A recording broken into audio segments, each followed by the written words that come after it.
মুসলিম বীরেরা Medina অভিমুখে রওনা করেছে। দুর্গম মরুপথ পাড়ি দিয়ে পথ চলছে তারা। সাথে আছেন মুহাম্মাদুর রাসূল সাল্লাল্লাহু আলাইহি ওয়াসাল্লাম। পথিমধ্যে সালাতের সময় হয়ে গেলে সবাই সালাত আদায়ের জন্য ব্যতিব্যস্ত হয়ে পড়লেন। মুসলিম শিবির থেকে একজন সাহাবী দাঁড়িয়ে গেলেন আজান দেওয়ার জন্যে। তার সুমধুর আজানের ধ্বনিতে প্রকম্পিত হল দুর্গম মরুভূমি। এ বিজন প্রান্তরের দিকে দিকে ছড়িয়ে পড়ল তাওহীদের মর্মবাণী, আশহাদু আল্লা ইলাহা ইল্লাল্লাহ। কিন্তু বিপত্তি ঘটল একটা জায়গায়।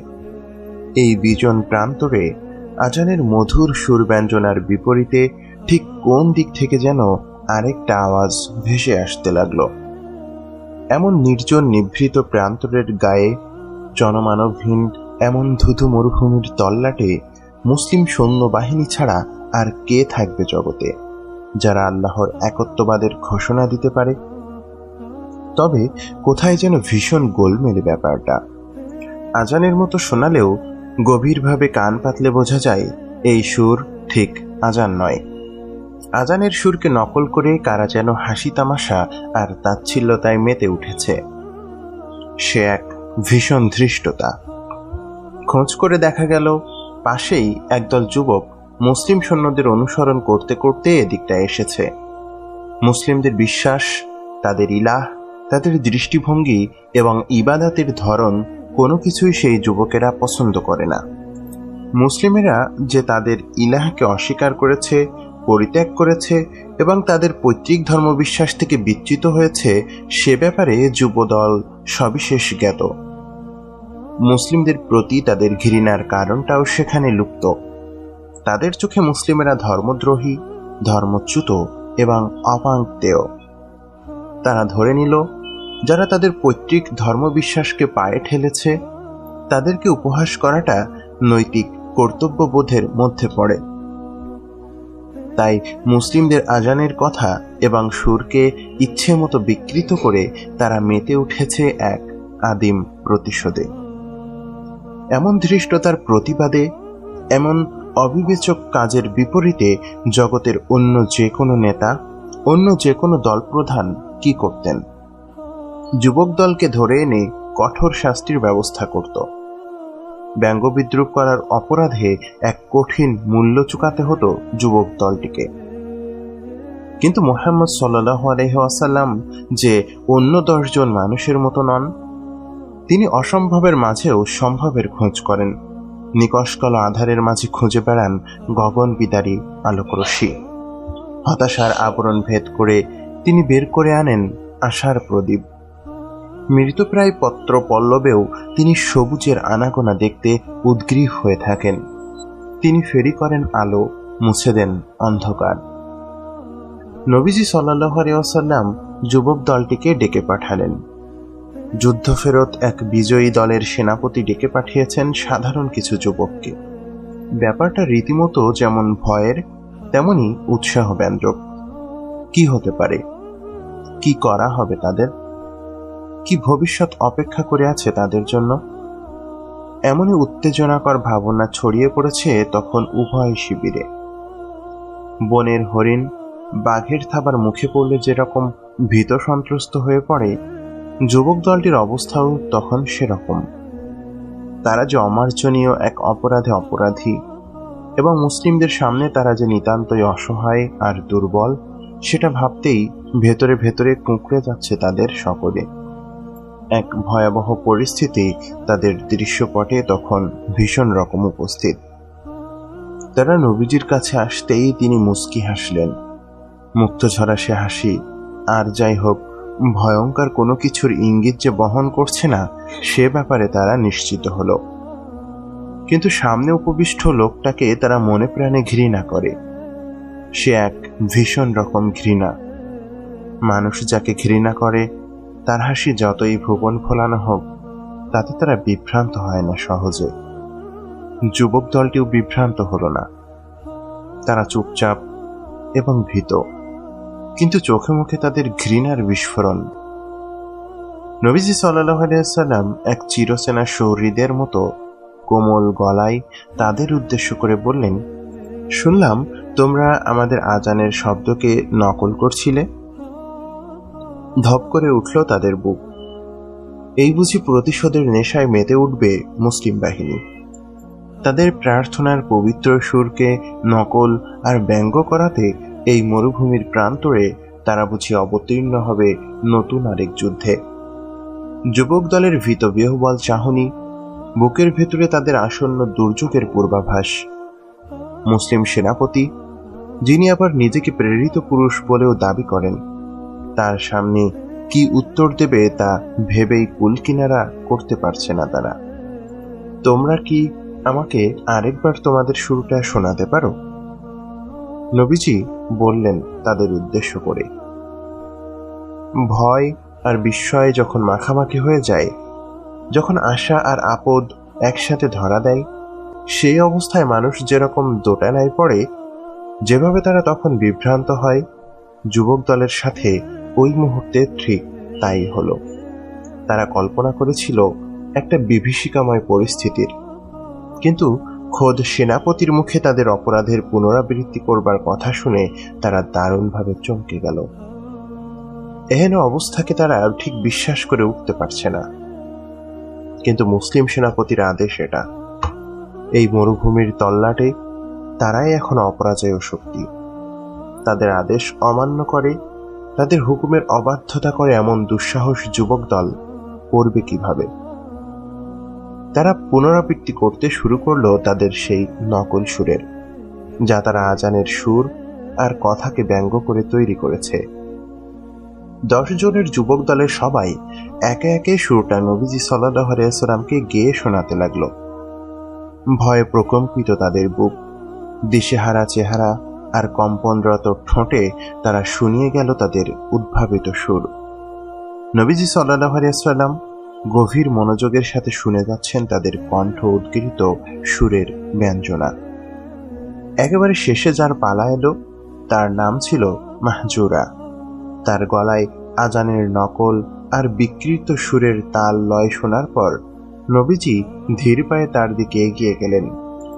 তবে কি আসন্ন দুর্যোগের সমস্ত ঘনঘটা মাহজুরার উপরেই নিপতিত হতে চলল?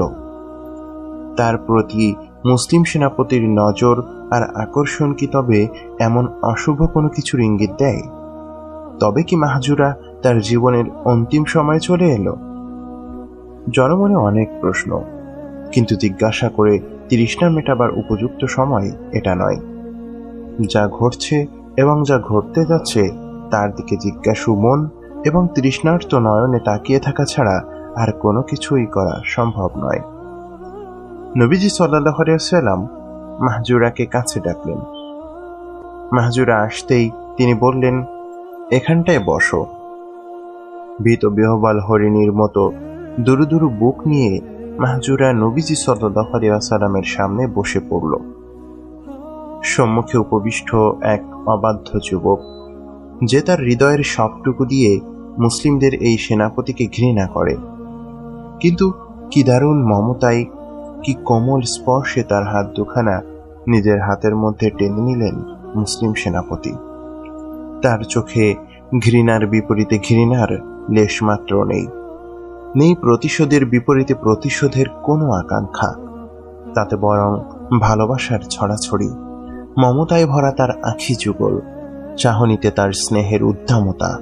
তার শুভ্র চেহারায় মমতার এই মোহময় প্রকাশে মরুভূমির রুক্ষ তল্লাটেও যেন নেমে এসেছে ঝর্ণাধারার আবেশ, যেন প্রকৃতি সেখানে ভীষণ শান্ত, ভীষণ স্নিগ্ধ।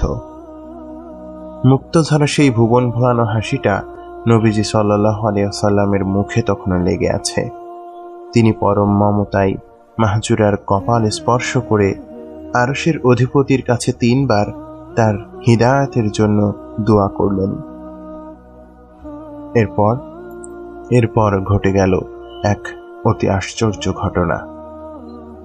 যে যুবক খানিক আগেও নবীজি সাল্লাল্লাহু আলাইহি ওয়াসাল্লামকে ঘৃণা করত, যার বুকে একটু আগেও ছিল নবীজির প্রতি পাহাড় পরিমাণ ক্রোধ, যার অন্তর ভরা ছিল ইসলামের জন্য বিদ্বেষ, এখন সেই যুবকের হৃদয় ভরা ঈমান, তার অন্তরে এখন নবীজির জন্য এক আকাশ ভালোবাসা।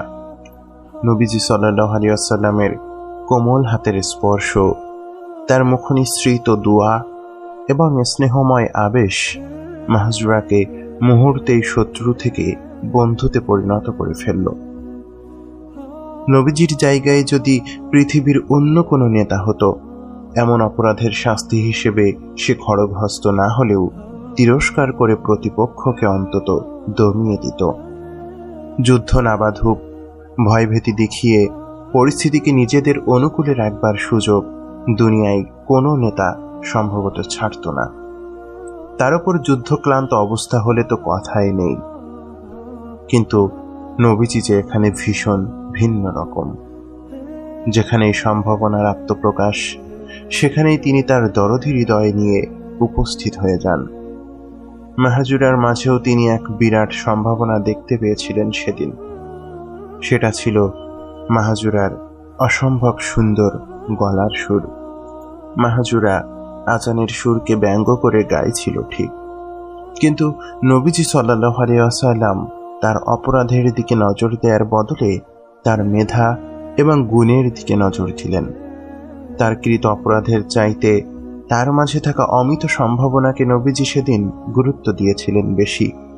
নবীজির মনে হলো, এমন সুর আর লহরে যার গলায় ধরতে পারে, তার গলায় যদি আজানের সুর তুলে দেওয়া যায়, কতই না উত্তম হবে। তাহলে নবীজি মাহজুরাকে ইসলামের জন্য একজন মুয়াজ্জিন হিসেবে চাইলেন, যার মোহনীয় সুরে প্রকম্পিত হবে ধরণী।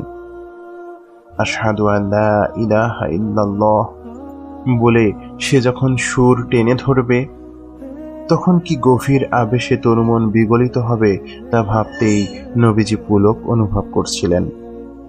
মাহজুরার গলায় ছিল এক মোহনীয় সুর, আর নবীজি চেয়েছিলেন সেই সুরটাকে ইসলামের কাজে বিনিয়োগ করে দিতে।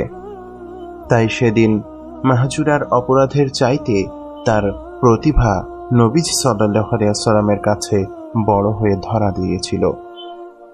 আজানের সুরকে ব্যঙ্গ করা দিয়ে যার আত্মপ্রকাশ, সে কিনা পরদিন পেয়ে গেল পবিত্র কাবাঘরের মুয়াজ্জিনের দায়িত্ব। সম্ভবত রূপকথাও এখানে এসে হার মেনে যায়। মাহজুরার প্রতি নবীজি সাল্লাল্লাহু আলাইহি ওয়াসাল্লামের সেদিনের আচরণ থেকে আমাদের শিখবার আছে অনেক কিছু। চারপাশে এমন অনেকেই আছে যারা আমাদের ঘৃণা করে, আমাদের তিরস্কার করে নিজেদের আত্মাকে তুষ্ট করার লোক দুনিয়াতে কম নেই। তাদের ঘৃণার বদলে আমরা যদি ঘৃণার চাষাবাদ করি, যদি তিরস্কারের জবাব দিই তিরস্কারে, তাহলে হয়তো কোনোদিন তাদের সামনে আমরা সেই সত্য নিয়ে দাঁড়াতে পারবো না, যে সত্য জিবরিল আলাইহিস সালাম নবীজি সাল্লাল্লাহু আলাইহি ওয়াসাল্লামের কাছে নিয়ে এসেছিলেন। সত্য ধর্মের, সত্য ইলাহর, সত্য নবীর যে দাওয়াত আমরা পেয়েছি, তা দিকে দিকে জনে জনে ছড়িয়ে দিতে আমরা অসমর্থ হব, যদি না ধৈর্য এবং ভালোবাসার সেই প্রকাশ আমাদের মাঝে না থাকে যা নবীজি আমাদের শিখিয়েছেন। আশপাশে এমন অনেকেই আছে যারা হয়তো দৃশ্যত আমাকে, আমার ধর্মকে অপছন্দ করে, কিন্তু তাদের মাঝে হয়তো এমন কোনো গুণাবলী আছে, তা যদি দাওয়াতের কাজে ব্যবহার করা যেত, তাহলে আমাদের দাওয়াতের রাস্তা হয়তো আরো মসৃণ হয়ে উঠত। এমন অবস্থায় আমাদের উচিত ধৈর্য এবং সহনশীলতার মাধ্যমে তাদের কাছে দাওয়াত নিয়ে যাওয়া। সেটা আমাদের ভালো ব্যবহার, সততা, উপকার সহ নানা উপায়ে হতে পারে, এবং সর্বোপরি আল্লাহর কাছে তাদের হিদায়াতের জন্য বারংবার দোয়া করতে হবে, যেভাবে নবীজি সাল্লাল্লাহু আলাইহি ওয়াসাল্লাম মাহজুরার জন্য দোয়া করেছিলেন, যেভাবে তিনি দোয়া করেছিলেন উমর রাদিয়াল্লাহু আনহুর জন্য।